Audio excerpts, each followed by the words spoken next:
This is the Gnostic Secretist channel and podcast on YouTube. Thank you for joining us tonight. And I just want to again reiterate that everyone is welcome on this channel, no matter your background, your religious background, or your spiritual system of belief. Everyone is welcome on this channel. And so thank you for joining us tonight. So tonight I want to go into a very specific topic that is fundamental to life itself, and this is the post life state, the afterlife state, as delineated by the Rosicrucian tradition, whether it's Max Heindel or Rudolf Steiner.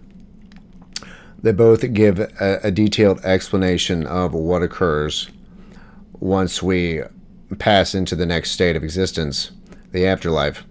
And it's very, very interesting, detailed explanation, which I cannot by any means verify, but I wanted to bring up as it's quite fascinating, whether you agree with it or not, the level of detail that they have generated on that topic in these books, like the Rosicrucian Cosmo-Conception, or in the articles written by Rudolf Steiner in his lectures on this afterlife state, are so detailed at times that either, these guys are totally crazy, or they are able to access states of consciousness that enable them to witness this afterlife state and read into it from their meditative superconscious states that they are able to acquire in their spiritual development. So Rudolf Steiner was very much a naturally psychic person, and he had a lot of very fascinating things to relay to humanity through his Anthroposophical school. And Max Heindel was a Rosicrucian, and he gave a really interesting and lengthy rundown of the afterlife state in his Rosicrucian Cosmo-Conception, which I have behind me, right there, which is that book right there. And it's very enlightening to at least hear what these two individuals state about what occurs immediately upon death. So let's just go ahead and dive right in. So when the cord of life eventually expires at the end of one's life, bar obviously an early death or a catastrophic, random event where, you suddenly die or are murdered, the natural process when upon death is systematically detailed.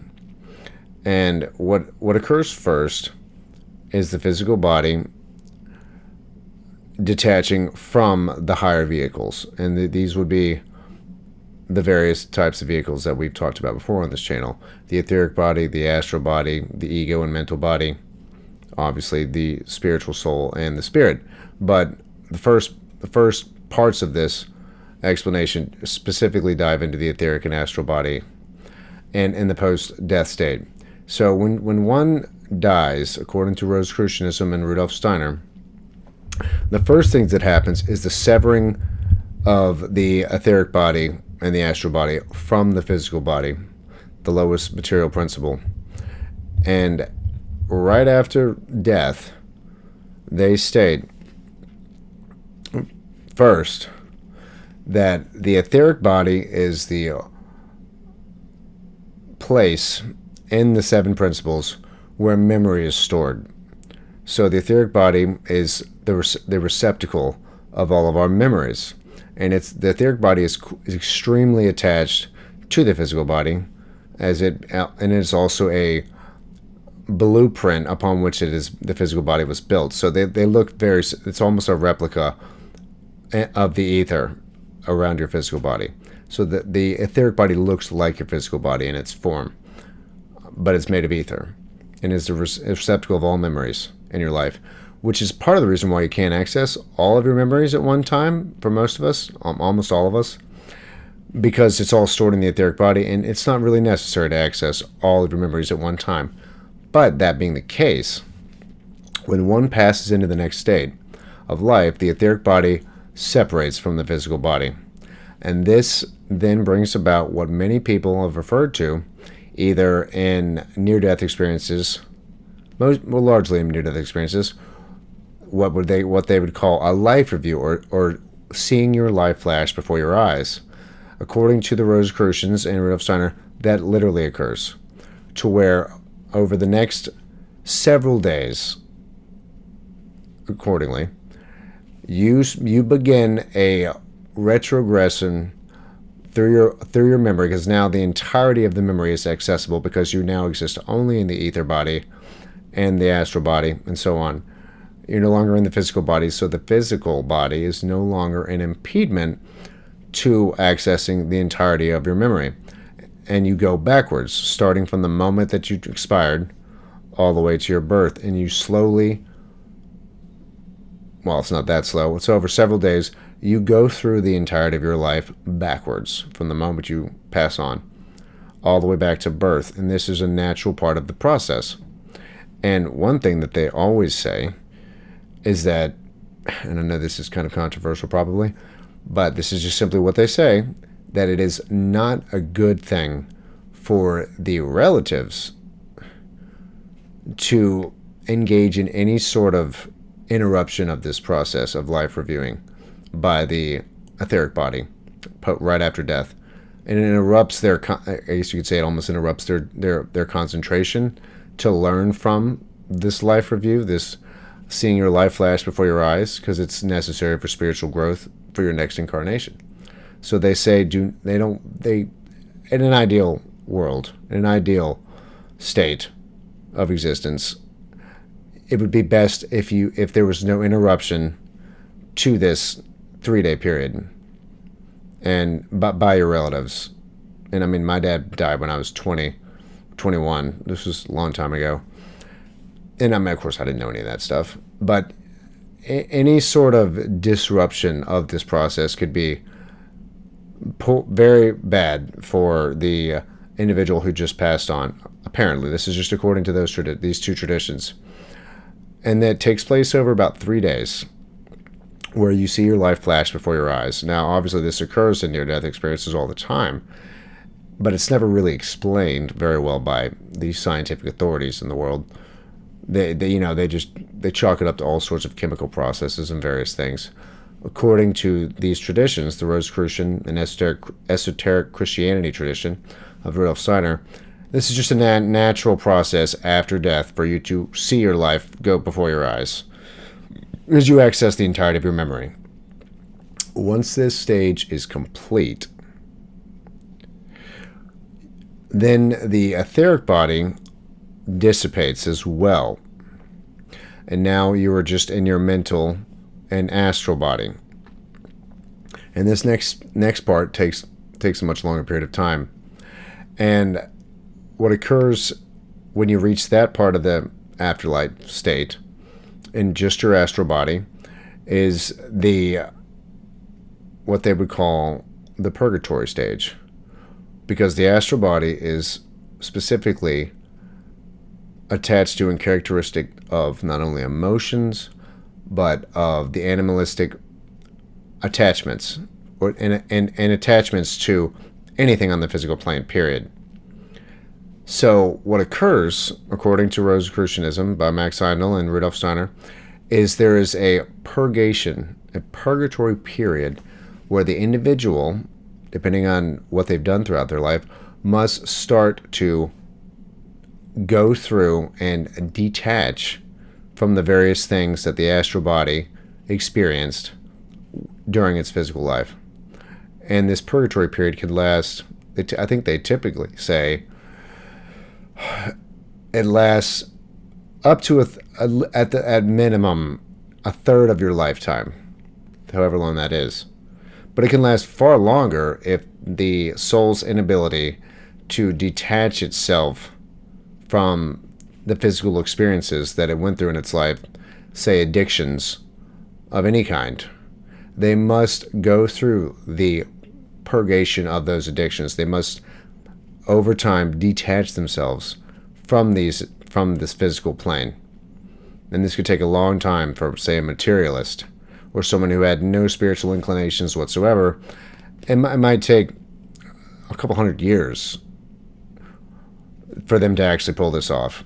But say for a Buddhist monk who has trained his entire life to sever and not have any attachments to the physical plane, this process goes much faster, and they can move on to the higher planes, to the heavenly planes, which in Theosophy and Anthroposophy is called Devachan, Devachan.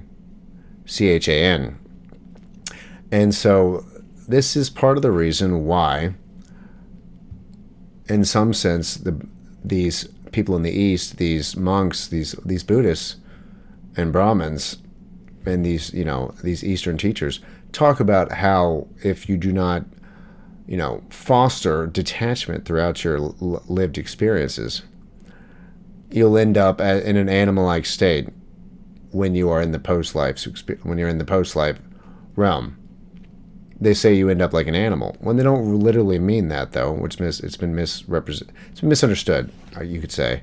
What they mean is the animalistic passions and desires of the astral body will continue to be attached to the physical plane until they're basically incrementally severed by the individual over a period of time, so that you're in an animal-like state of consciousness in that period, and overly attached to the physical plane. And they give good. Max Heindel gives some good explanations for this using two extreme examples, which are, say, someone who's absolutely obsessed with money. He explains, or someone who's an alcoholic, which are two extreme examples, but they give a good explanation for what this would be like if you were like one of those two types. For the person who is obsessed with money and is greedy, they would not be able to detach themselves from the wealth that they have, say, left to one of their heirs in the afterlife state. They would hover around the place where they formerly existed on the physical plane and not be able to interact with anything, but they would witness and see how their heirs would utilize their money, because they can't detach from this concept from their previous life, and thus they would witness this. And when you're in the astral state, just the astral state, and only living in the astral body, you have the full range of emotionality that is normally truncated to a degree while in a physical body. You feel everything entirely, and so it can be, obviously, it can be an extreme form of suffering if one has not learned to, at least to a degree, detach themselves from the physical pleasures of life and become spiritually minded before they pass on. It greatly decreases the suffering in the afterlife, in the purgatory stage, if one fosters this throughout their life, which is very interesting, honestly. I mean, obviously I won't find out till I pass on, but it's logical, and it makes a lot of sense that this could be the case. I'm not saying this is the case. This is just from this school of thought, really. But it's very detailed, the way they explain this, and it actually makes a lot of sense, because you would have to detach from the physical plane to move on to the next. And if you were very attached to certain things in your life, whether it's food or drink or drugs or money, whatever, it would make sense that you would remain attached until you sever these attachments in this state, to then finally move on to the heavenly realms, and at which point your astral body will dissipate, and the ego and the soul basically moves into those states at that point, after the dissipation of the physical, etheric, and astral body states. And it's a fascinating concept to me. So, but here's the next caveat that is also interesting and could be hard to contemplate, and certainly is for me at times. In the astral body, during this purgatory period, they say the karma that you have accumulated throughout your life, the negative karma, the things that you've done to other individuals that have caused them suffering and pain, you have to experience them from their perspective. You almost have a second life review and going back through your life, but from the perspective and from the emotional experience of the ones you've hurt or caused suffering to throughout your incarnation. You have to experience what they experience from their perspective and from their emotionality in response to the experience of interacting with you, all the way back down to birth. So there's a second seeing your life before your eyes, but you see it from the other person's perspective of who you've harmed. So obviously this certainly should endeavor anyone who may agree with this or think that this is even a possibility to limit the number of people and the number of times that you cause suffering to anybody else, and is, obviously a productive perspective on life in general. If it's the case, even if it's not the case, you should limit the amount of suffering you cause others.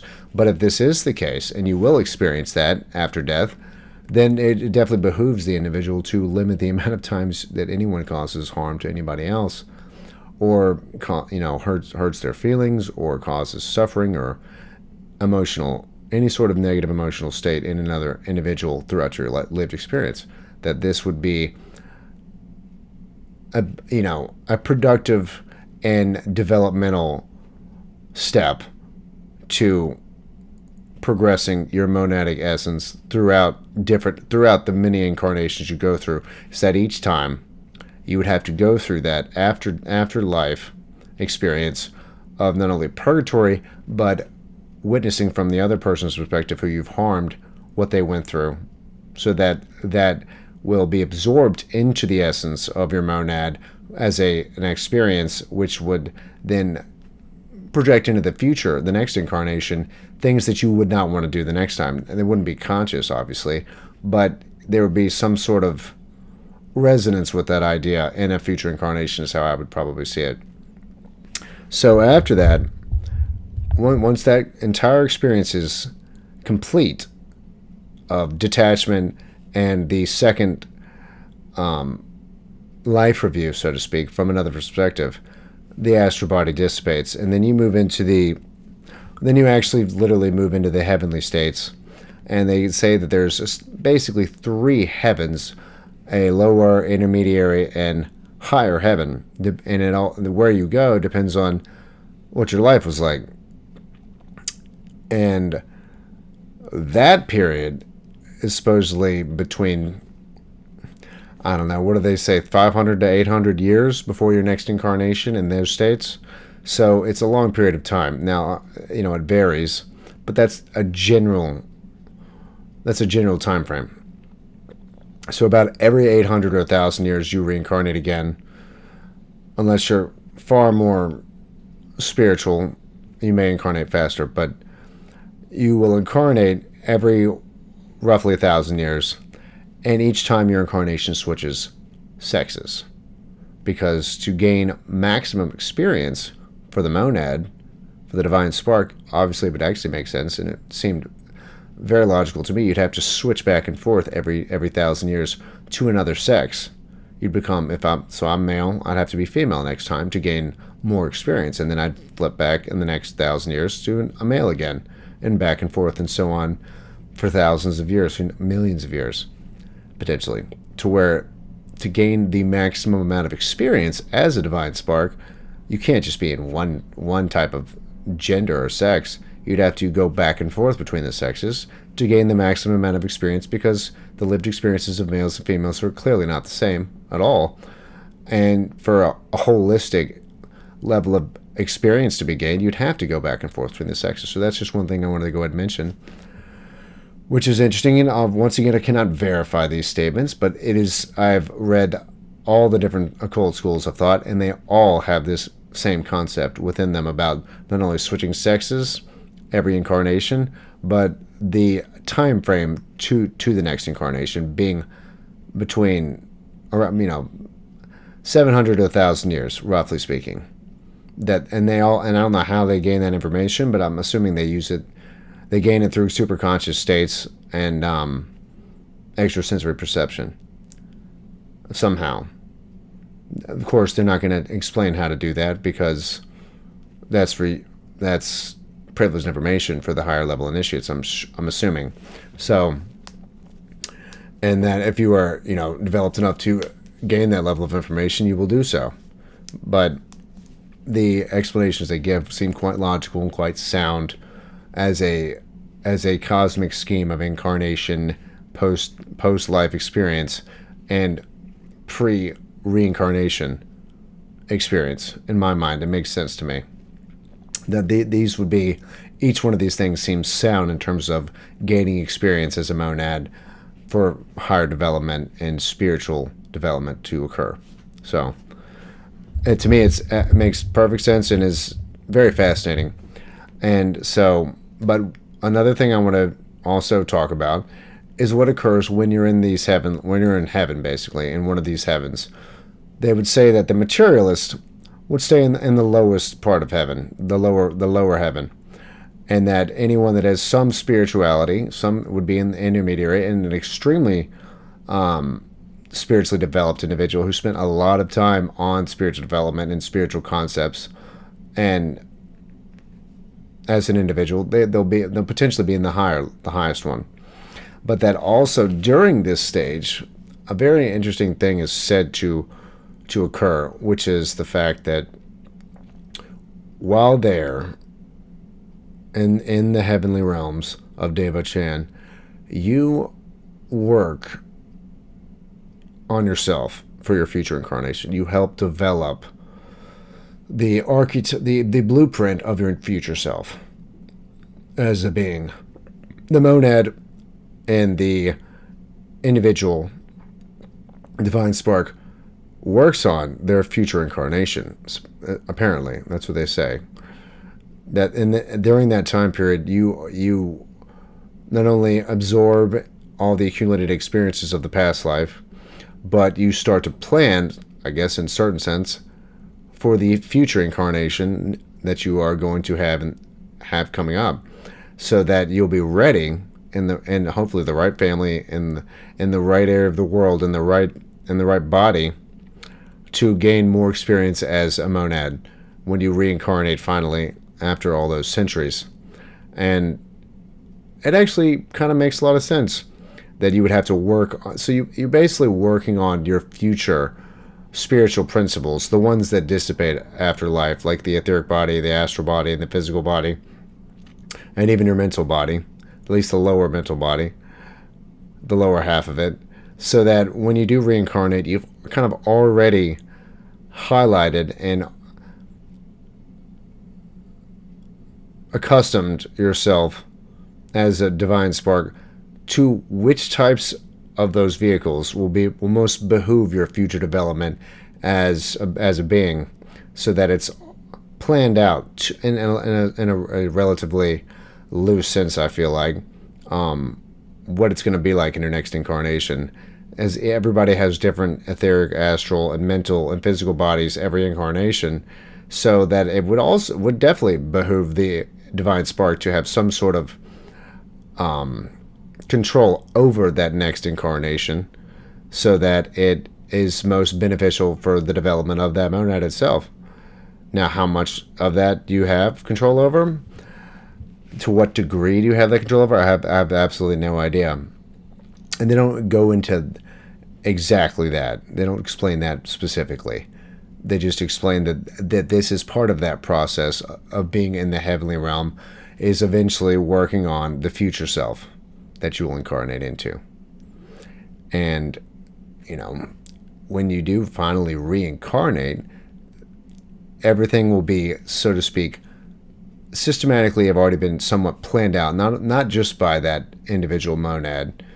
There are also obviously higher entities of the spiritual hierarchies that are clearly involved in developing those subtle bodies for you. And you do it along with them, so to speak, so that you're part of that creative process for future incarnation. I'm assuming that those spiritual entities that are of a higher type than we are do a lot more of this building of the future vehicles of expression for the future incarnation of you as a monad, but that you must take part of the process to a degree, so that you're not just an unconscious, so to speak, unconscious participant in this process of future reincarnation.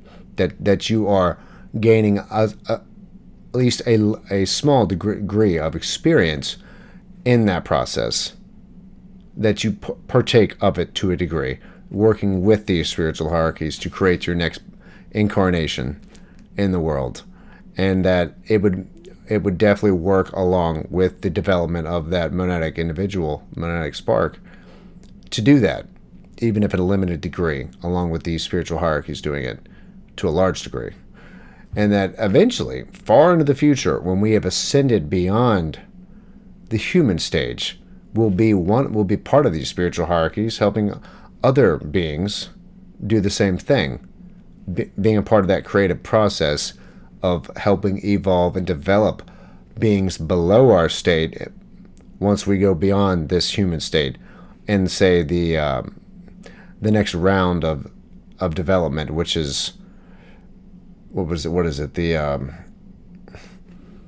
think it's the Jupiter stage, the Jupiter epoch, and the Venus epoch, and then the Vulcan epoch, which are far in the future, but are eventually a stage where humanity as a whole spiritually re-spiritualizes and becomes part of the spiritual hierarchies itself.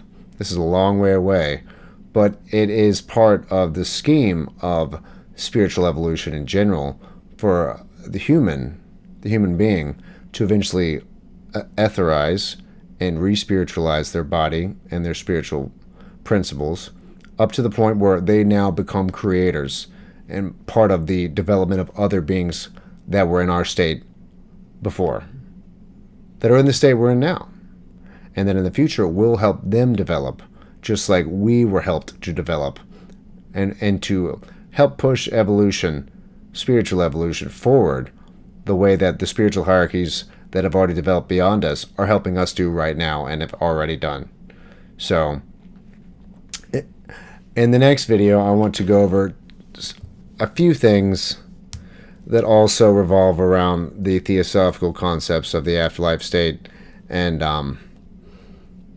some of the things that are encountered by psychics and mediums that have to do with those afterlife states, not the heavenly stages, but before that, with the astral and etheric stages, and what they see, and what can be has to do with elementals, astral cells, black magicians, which are called elementaries, and the various phenomena that exist in that intermediary state between life and death. Between death and next life, the different entities that are encountered and that can be seen as, phenomenon by a medium or a psychic. So once again, my name is Sam Robinson, and thank you for watching me. Please like, subscribe, and share this around, and I hope you've enjoyed this tonight, and we'll be seeing you next time. Thank you so much.